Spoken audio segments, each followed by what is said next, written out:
नमस्कार बंधुरा श्रीर हेसेले आपनादेर सबाइके स्वागत जानिए शुरू करछि आजकेर रान्ना काँचकलार खोसा बाटा।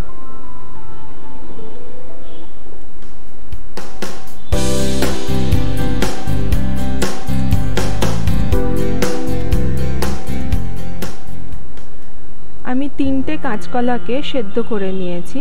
तार मध्य दुटो काँचकलार खोसा आगेर थेकेई छाड़िए निয়েছিলাম और एकटा आपनादेर सामनेई छाड़ाচ্ছি।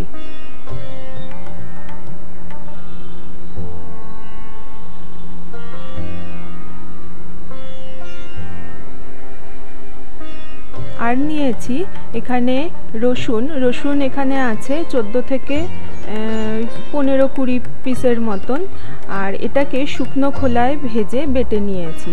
আর নিয়েছি 2 চা চামচের মতন কালো জিরে আর 5-6টা শুকনো লঙ্কা, এগুলোকেও শুকনো খোলায় ভেজে গুঁড়ো করে রেখেছি। এই তিনটি উপকরণ অর্থাৎ রসুন, শুকনো লঙ্কা এবং কালো জিরে শুকনো খোলায় ভেজে গুঁড়ো করে নিতে হবে। যদি আপনারা দেখতে চান কিভাবে এগুলোকে ভেজে গুঁড়ো করে নিতে হবে তাহলে আমার আগের ভিডিও খারকোল পাতা বাটা এবং ঝিঙে ভর্তা আই বাটনে দেওয়া আছে, আপনারা দেখে নিতে পারেন। কাঁচকলার খোসাটা বাটা হয়ে গেছে।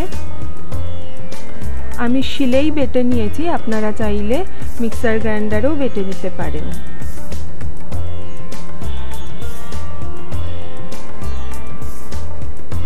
এবার কড়াই গরম করে তার মধ্যে সরষের তেল দিয়ে দিলাম।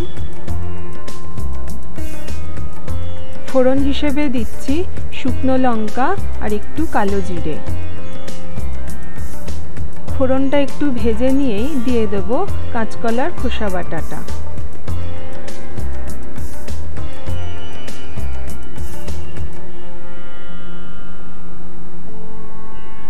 লো ফ্লেমে একটু সময় নিয়ে ভেজে নিতে হবে।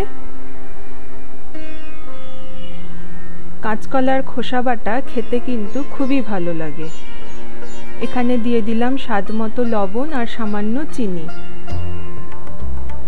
ভালো করে মিশিয়ে নিয়ে ধীরে ধীরে লো ফ্লেমে ভেজে নেব।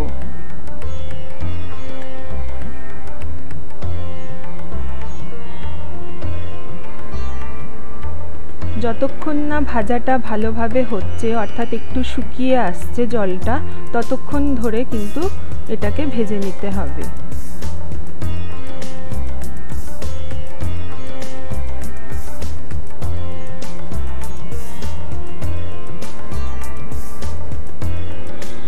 ভাজা হয়ে গেছে, দেখুন শুকনো শুকনো হয়ে গেছে।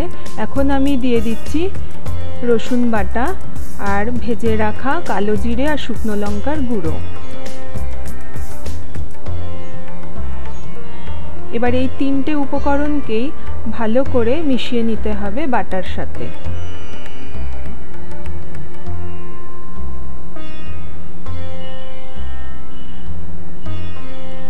ভালো করে মিশিয়ে নিয়ে নামিয়ে নিলেই কিন্তু হয়ে যাবে আজকের এই পদটি।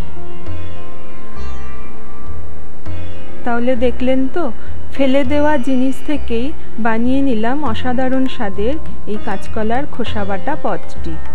তাই দেরি না করে আপনারাও বাড়িতে চটপট বানিয়ে ফেলুন এই পদটি। আর হ্যাঁ, আর একটা কথা চুপি চুপি আপনাদের একটু বলে রাখি, যেদিন এই পদটি করবেন সেই দিন ভাতের চাল কিন্তু একটু বেশিই নেবেন, কারণ এই বাটা দিয়ে এক থালা ভাত নিমেষের মধ্যেই শেষ হয়ে যাবে, কথা দিচ্ছি। আজ তাহলে এই পর্যন্তই থাক, দেখা হবে খুব শীঘ্রই পরবর্তী ভিডিওতে।